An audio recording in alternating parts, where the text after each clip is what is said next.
Welcome back to Good Day VA. We'll dive into sports in a moment, but first let's get a check on weather from Chai. Ellen and Weather, brought to you by Petersburg Jewelers.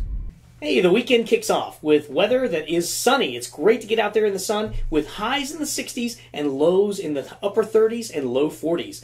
And that's Friday through Sunday, with a slight chance of rain on Saturday, so just be prepared with a jacket. Now, Monday through Wednesday bring more of the same. Lots of sunshine, and on Monday there's a slight chance of rain as well. Highs in the 60s, lows in the mid-40s and upper 30s. So spring is here for now. But of course, this is Virginia, so don't expect this to last. Enjoy it while you can, because just like always, if it's feeling mild, winter might just remind you that it's here to stay for a little bit longer. Whether it's raining diamonds or sapphire skies, add a little sparkle to your day with Petersburg Jewelers. Thanks, Chai.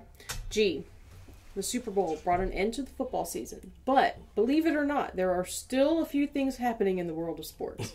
So what's going on? Believe it or not. So again, we got so caught up in the hoopla with the Super Bowl that we missed some big news in the NBA world. Okay. LeBron James just earned the all-time scoring championship, or title, I should say, by scoring 38,390 points, taking that title away from Kareem Abdul-Jabbar, who held it for 38 years. Which is crazy. Yeah, very crazy. So congratulations to him. Yeah, but, congrats.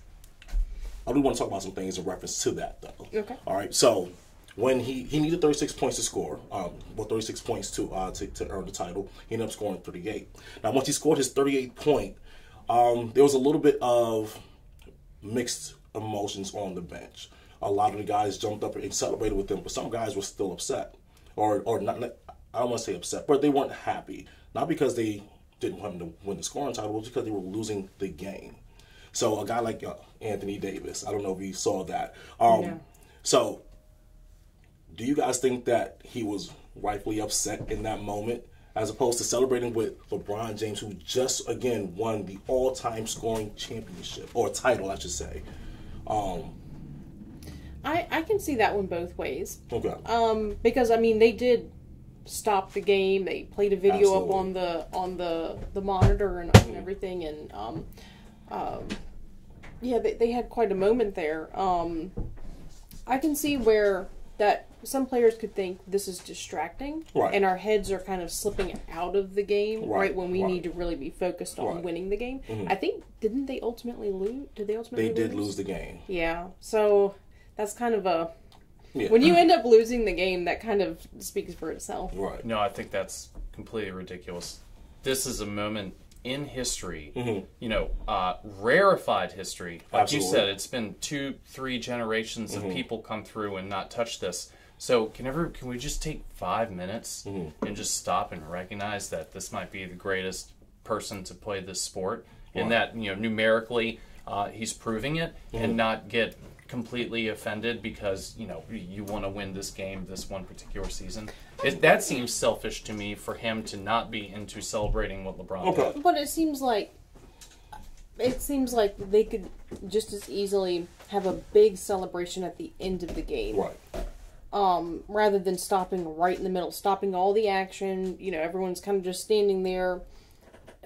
I'm not saying that they absolutely should not have done it, but I can see the other side of the coin. Right. But this does not exist for the perfect application of competition. This is a spectator sport. It's about spectators and people watching it and the fans. So I see nothing wrong with having a small intermission in the middle of the game to recognize that they'll probably never see again the rest of their life. And so now I think they'll remember it. I mean, he scores and then they go back and, they do a layup and then they come back and he misses a three. Like, that's not a very good exclamation point on that moment in history that they'll never see again. Okay. So I like to see it accented. I think, okay, and let me compare it to this, because we saw the same thing happen during the Yankees game when Aaron Judge broke the home run record. So we saw the same situation. To me, the difference is in baseball, everyone's at that point, because he was batting, obviously, they were all sitting on the bench anyway. Right. They weren't, basketball never stops. It just goes. So they all had to stop. Except all the fouls and every time it goes out of bounds. Well, okay, but you're still on the court. You're still playing, even if you're just standing waiting for somebody to shoot a foul shot or whatever. In baseball, it's a little bit different, but I can see.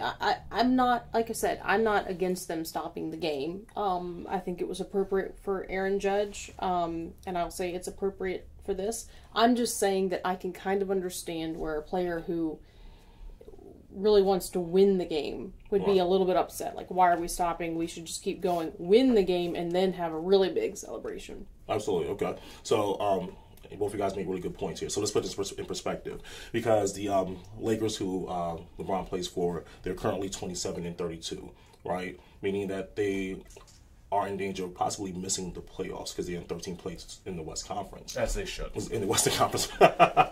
Right. So their season is on the line here.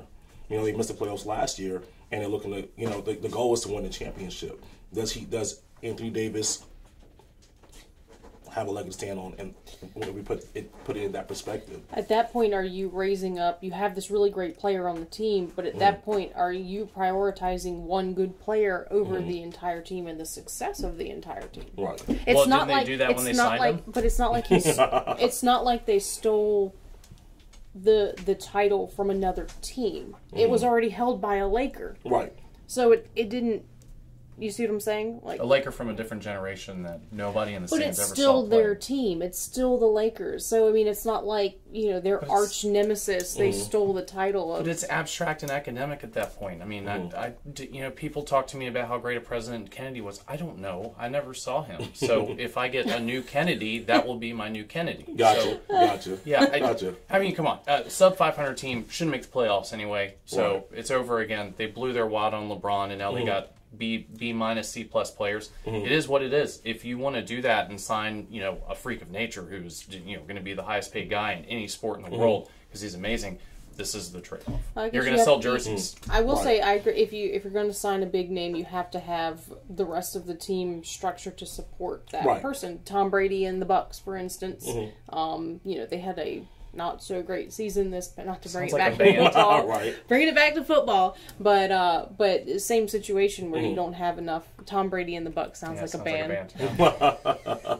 Maybe that's going to be his new career. Bottom of a wedding invitation. Anyway, I can see it both ways. That's my official position. What about you? I don't know. They signed LeBron James to sell tickets, jerseys, the whole 9 yards. Because at the end of the day, it's about the bottom line. You got to make money. But you also brought him here to win championships, right? And at this point in the season, it's still a possibility. So I think that the focus should definitely be on the team winning the games, as opposed to this. Because LeBron takes that title with him, right?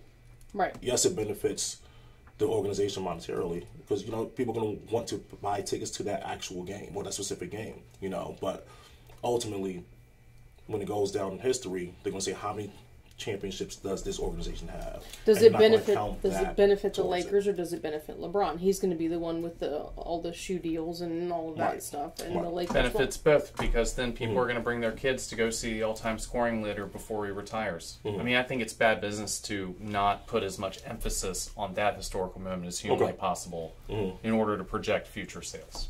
I got you. And when that's what this is sales. Right. The thing is that LeBron is coming towards the end of his career. He's 38 years old. 38, yeah. 38 years old. We need to get what we can get out of him now, you know, and ultimately we're looking for a ring, you know. So if those 38 points, so 38,392 points doesn't contribute to that, then, you know, what are we doing here? It's what I think about it. But yes, celebrate him, absolutely. But don't stop the momentum of the game, in my opinion. You know, let the game go, and then afterwards, whether win or lose, let's celebrate this gentleman. Let's put up the videos, the whole 9 yards. I just think it was more of a distraction than anything, you know. But that's just my take on it. Now, but you did mention something a little bit earlier, possibly being the greatest player of all time. And once he broke that record, that was a big discussion. LeBron James versus Michael Jordan. Ooh, and I saw that, and I kind of agree still with Charles Barkley, who argues that if MJ Well, and I've seen a lot of guys make this argument that if MJ played now, he'd average 50 points a game. Wow. Because it's so less physical than it used to be, and they're big guys are coming out and shooting threes from perimeter, and it's not a post game anymore. What do you mean by it's less physical? What are they saying? Oh, all these old school guys are because the fouls are called a lot quicker for a lot less contact. There's a lot more scrutiny put on guys when there's drives and there's stray hands just making incidental contact. It'll be a foul call, and their argument is that would never happen in the 70s and 80s and the early 90s. Right. And people are getting beat up constantly. Did you watch basketball back then? It was awesome. It looked like hockey and football. It was almost, great. Detroit Pistons. Yeah. Oh, absolutely. Yeah, it was awesome. Absolutely. I think that's a trend. That seems to be a trend in sports in general, where they're getting less and less physical, just like society. We're way more sensitive now. But I think they're taking the standpoint of trying to protect the players and allowing them to have more longevity. We take a look at Michael Jordan, who only played 15 seasons in the league, and LeBron James, who's on year 20 and counting, because he still looks great.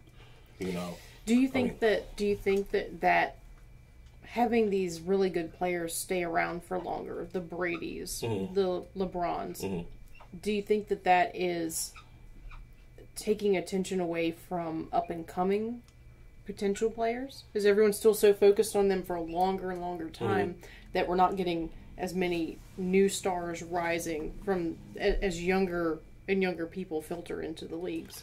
No, because I think that if you're a star, you're a star. It's going to show regardless. The only argument you can make there is like if you played behind Tom Brady, or if you played behind LeBron, or if you for example, I think we had Brett Favre and Aaron Rodgers playing behind Brett Favre for some years. We can make the case then. But if you're a star, it's going to show.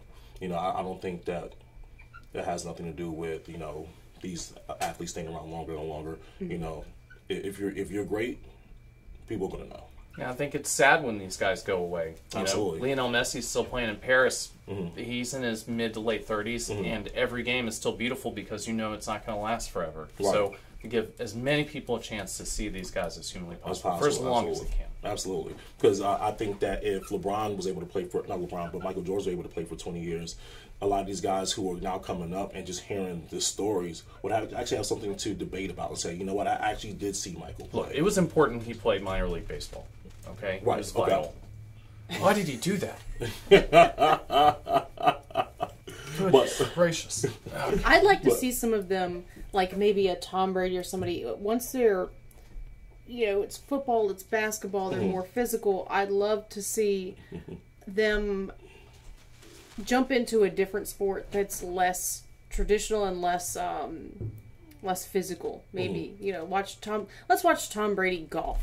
I mean, I don't like to watch golf to begin with, so I just think it'd be interesting to watch LeBron James play tennis. But see, that's more interesting. I don't think that at this point not LeBron, but Tom Brady can play anything else other than golf. He's 40. That's terrible. No. You can't even really play dad very well. Oh my gosh. That's crossing. Or husband. No, I'm kidding. All right, let's quit picking on poor Tom Brady's Team personal Giselle. life. Oh my gosh. Take your kids to the zoo, bro. Oh my gosh, man. But anyway. He had his kids out this past weekend. Oh, did he while break out? While she was partying. Oh, did he put that on Instagram immediately? Awesome. I don't know. You gotta remember those moments, she put her photos on Instagram immediately. All right, yeah. There's probably a little bit of blame to go around there. Hey, I respect it. When you're one for 20 years, celebrate that, bro. Put it on Instagram, right? Yeah. People need a mission. When people wake up in retirement and don't have a reason to get out of bed, take care of your kids. They start to suffer mental health issues. It's not like he just doesn't have anything to do now. He wakes up and his days are aimless and he's just wandering the beach in Florida. He's got businesses to run. Totally, because that was his entire calling for 2 decades. Right. That was his life, and there was one singular mission, which was go win a Super Bowl for an insane head coach. And one day that's gone. That's it's like getting a divorce. Just a whole part of your life is just gone one day. We're back to football now. Let's return. Okay. Gee. I actually enjoyed it. We can tell who loves Tom Brady, who does not very much. All right. Anyway, But here in local sports, the Petersburg Cavaliers are back in action this Saturday. The Crimson versus Gold game starting at 5 p.m. at Petersburg High School. Make sure you are there. Anyway, that's it for sports. All right, yeah, that wraps up sports. We'll be back with our deep dive in a moment.